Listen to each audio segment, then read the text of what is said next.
Well, hello again, Internet. Welcome back to the channel. Today, we got another package in the mail. So let's see what we got.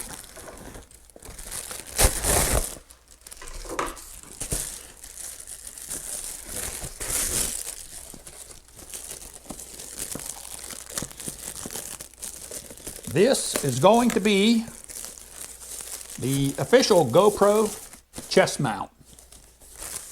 And what we're going to do is we're just going to unbox it for right now and take a look at it and see what we've got.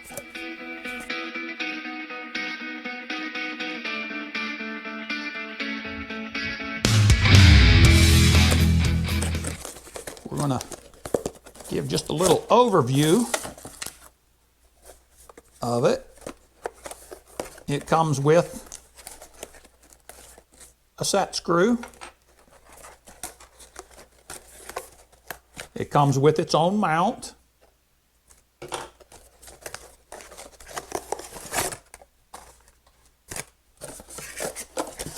of course there's that paperwork in there that nobody looks at.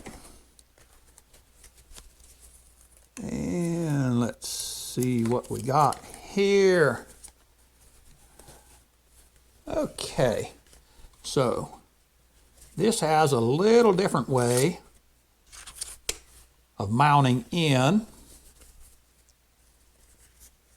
and I've not used this before.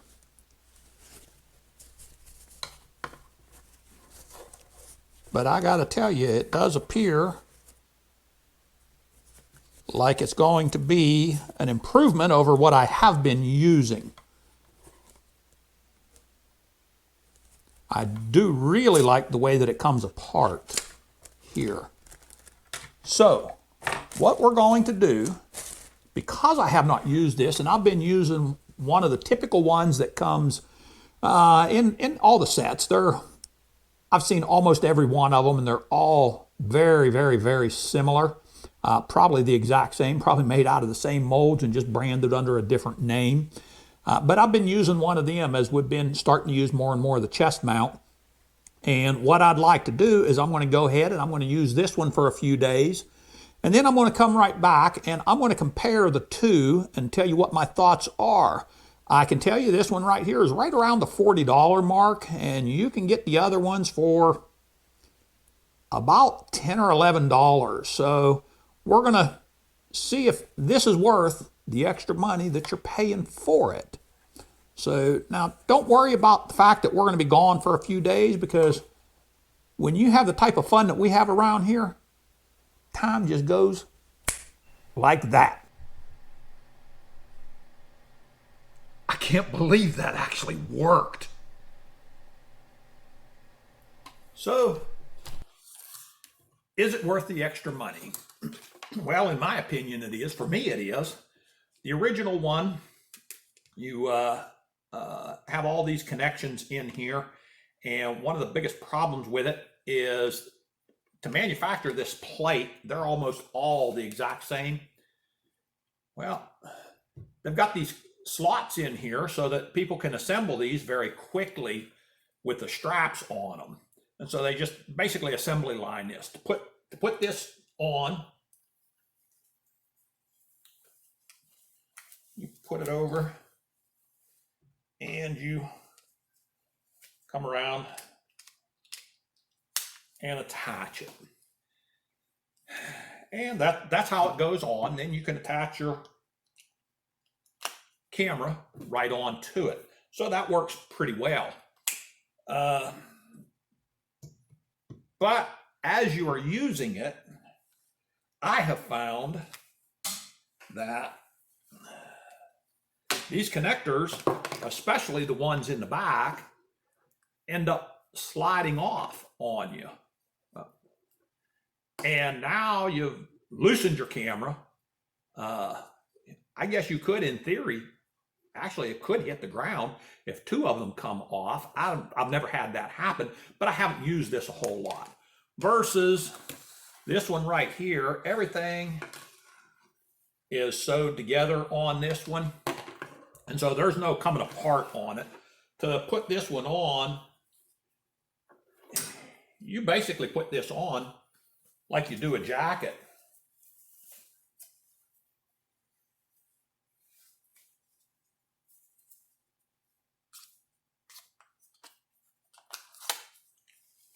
And you're on.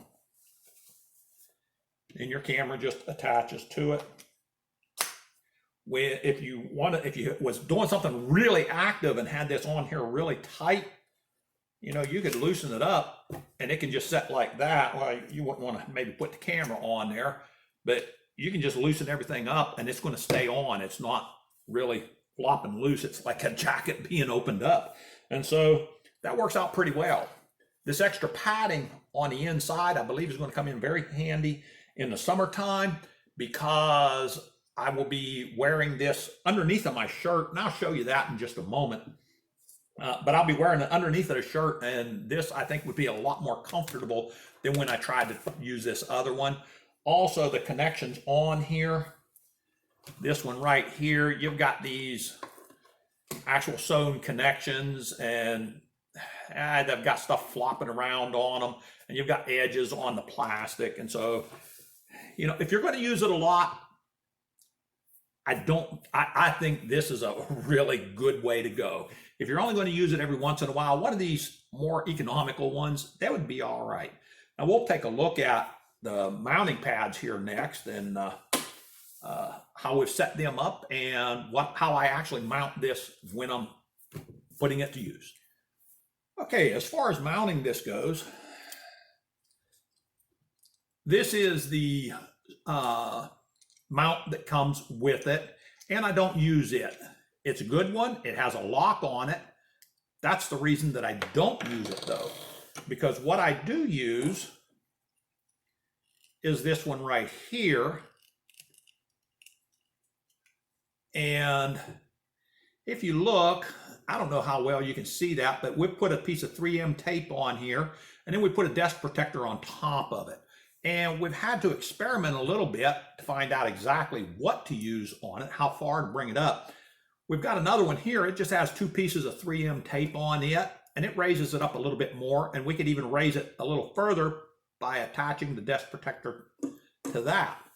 Now, what we have found out is, if we have this set at this height, what I'll do is I'll just close this up, and that's where I lock everything into place.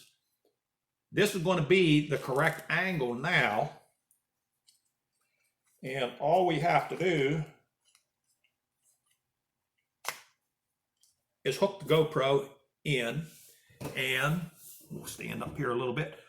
We're ready to record, and it's going to be the proper angle for my bike and for me, the way that I ride. Now, if you ride a little bit more aggressive, you would have to have it out a little bit more. Or if you've got a bike that has a little bit more uphill, a sitting up position, like a cruiser type bike, you would maybe have to have it down a little further. And so all those things mean you have to kind of experiment with that on your own.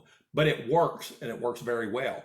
We also place this mount underneath of our shirt, and so that it doesn't draw attention to us. I just don't like the idea of having attention drawn right to me as I'm going by people. Somebody said, yeah, okay, so you look like the Terminator with something stuck out of your chest there. Well, if you see from the front, yeah, you can see that I'm recording, but from other angles, you just don't see that. And so I've been pretty happy with doing it this way. Okay, so what we're going to do is we're just going to jump on the bike and take off on it here. And I'm going to stand up kind of aggressively in some areas, sit down like I normally would. Basically get in all the positions that I typically would get into. And then we are going to move the camera and do all of that again. Basically, we're going to simulate that we have changed the batteries in the camera, but I won't disconnect it. So here I'm just riding along, and we're going to run this through pretty quick. Here I'm standing up. Here I'm sitting down, but still going uphill. Standing back up a little bit there.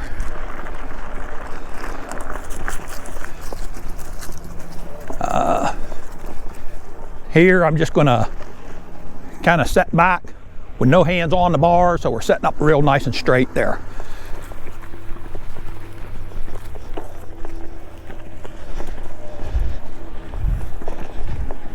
And we'll move along here pretty fast.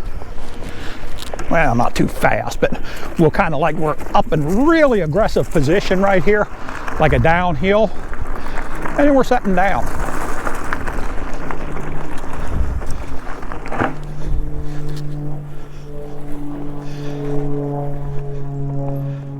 And I am going to basically remove the camera.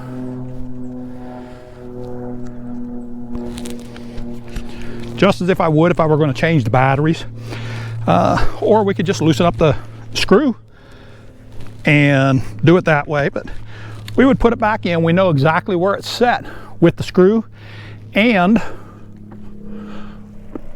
with the mount itself. So here we're setting down. Now we're standing up, setting back down.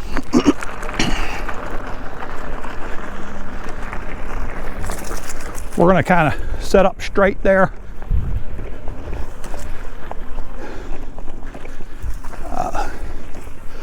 We'll go ahead and